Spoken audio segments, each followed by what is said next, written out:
السلام عليكم ورحمة الله وبركاته. مرحبا بكم. أهلا وسهلا. Bonjour à tous et bienvenue. Inch'Allah, on va continuer nos cours, puisqu'on est arrivé déjà au cas accusatif. C'est la deuxième catégorie. On avait dit qu'il y en avait quatre.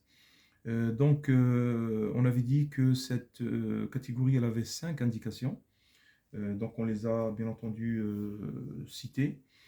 On a fait la première qui était Al-Fatha et on a fait la deuxième qui était Al-Alif.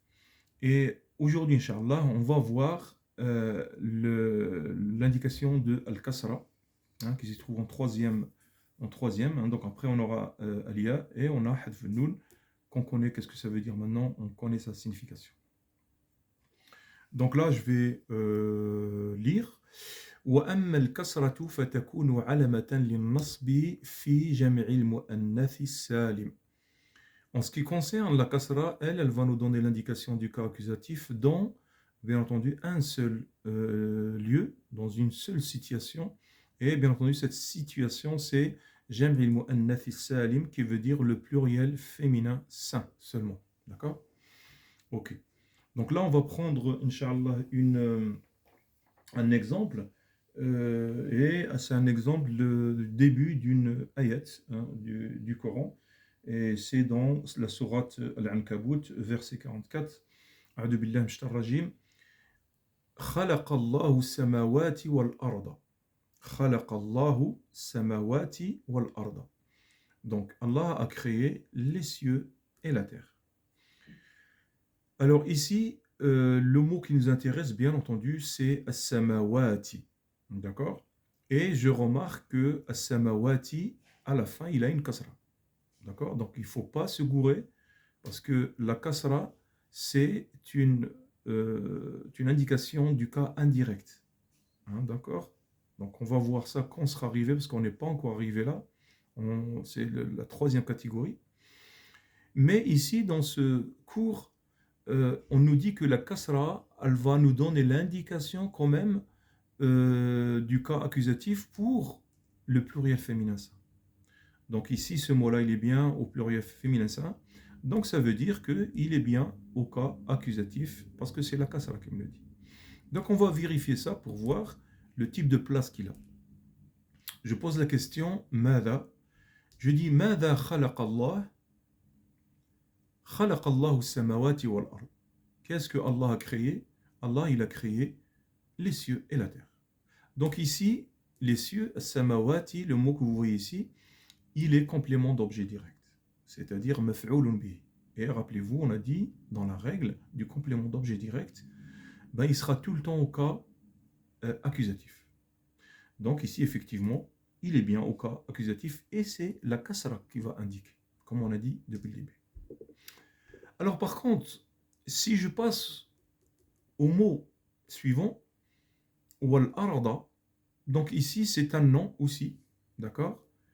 Il est au cas accusatif, pareil que cette place-là, mais ici c'est la fatha. Et c'est normal, parce qu'on a dit, si vous avez suivi le cours de la fatha, la alama de la fatha, l'indication de la fatha, elle nous indique bien le cas accusatif pour le lieu du nom au singulier. Donc le nom, il est bien au singulier, il a une fatha. Alors vous allez me dire, mais pourquoi celui-là, on ne le met pas une fatha? Comme ça, on va rester dans la même marque et la même indication. Ah ben non, encore une fois, c'est comme les 5 noms, c'est comme vous allez voir, il y a des règles de temps en temps dans la grammaire, et de temps en temps, il y a beaucoup de règles. Et ça, c'est une règle parmi les règles. Donc la règle nous dit que jam' al-mu'annath as-salim, c'est-à-dire le pluriel féminin sain, il n'acceptera jamais la fatha, quoi qu'il arrive. Il portera jamais une fatha à la fin. Donc les ulama, ils ont dit, si on le met dans cette règle-là, si on dit khalaqallahu samawata wal arda, ça sonne mauvais, ça fait du ridicule. Donc ils ont dit, on va mettre la kasra pour remplacer la fatha seulement. Donc la kasra, elle est là pour nous dire que ce mot-là, il est bien au cas accusatif. Voilà, c'est pour ça qu'on lui met une kasra et non pas une fatha comme al-arda. Alors, on va faire, Inch'Allah, le i'rab. Donc ici, on va prendre le premier mot, d'accord? Après le deuxième ism al-jalala. le troisième et le quatrième, pour bien comprendre les places des mots dans cette phrase. Donc, tout d'abord, je regarde la phrase et je dis que c'est une phrase verbale. C'est très important, avant l'arabe, de repérer la phrase, de quel genre elle est. Donc ici, khalaqa, on sait que c'est un verbe. Maintenant, il faut trouver le son temps. Donc moi, je vais dire qu'il est au passé. Et je vais dire pourquoi, bien entendu. Il faut savoir que tous les verbes, ils ont une indication d'abord pour reconnaître que c'est un verbe. Et des fois, c'est la même indication qui va nous dire que ce verbe-là, il est à tel temps. D'accord? Soit au passé, soit à l'impératif, soit au présent, soit même au futur. Donc ici, l'indication qu'il a, celui-là, le passé, c'est une des indications, c'est pas la seule. Hein. C'est le fait qu'il est à sa racine. D'accord? Le fait qu'il est à sa racine, ben, il passe automatiquement au passé. Lorsque je dis khalaqa, ça veut dire que ce verbe, il est à sa racine, donc il est au passé. Donc dans son i'rab, je dirais que khalaqa huwa fi'lun madin mabni 'ala al-fath la mahalla lahu min al-i'rab. Donc je dirais que khalaqa, le verbe créer ici, il est au passé et il est invariable sur la fatha que vous voyez ici. Le fatha, d'accord? Le fatha, hein, quand on dit dhamm al-fatha al-kasr, ça ne veut pas dire la fatha. Hein. Ici, ça veut dire le cas accusatif. Quand on dit mabni ala dhamm, il est construit sur le cas, on va dire, le cas nominatif. D'accord? Donc ici, je redis, donc khalaqa, c'est un verbe qui est au passé et il est invariable sur la fatha que vous voyez ici. Et la mahalla lahu min al-i'rab, c'est-à-dire il est pas i'rabisable. Pourquoi? Parce que le temps du passé, il y a aussi l'impératif, mais on n'est pas encore arrivé là. En tout cas, le verbe passé, ben, il n'est pas i'rabisable. Il est mabni, il est invariable. Il restera invariable. Ok. On passe au deuxième mot qui est ism al-jalala.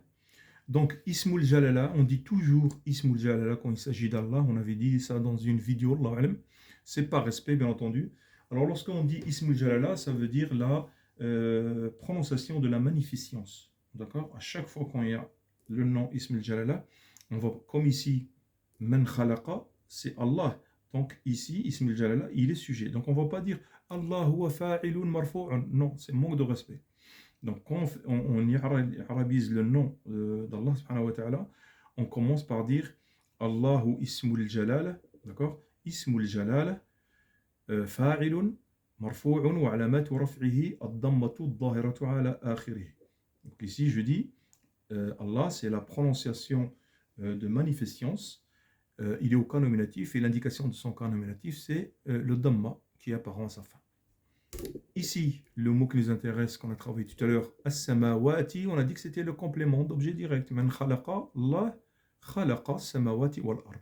Donc ici, as-samawati, huwa maf'ulun bihi mansoob, wa alamatu nasbihi al-kasratu, al-dhahiratu, excusez-moi, ala akhirihi, li'annahu jam' al-mu'annath as-salim. Donc je précise, donc je traduis, les cieux, as-samawati, c'est le complément d'objet direct, il est au cas accusatif, et l'indication de son cas accusatif, c'est la kasra qui se trouve à la fin, à sa fin.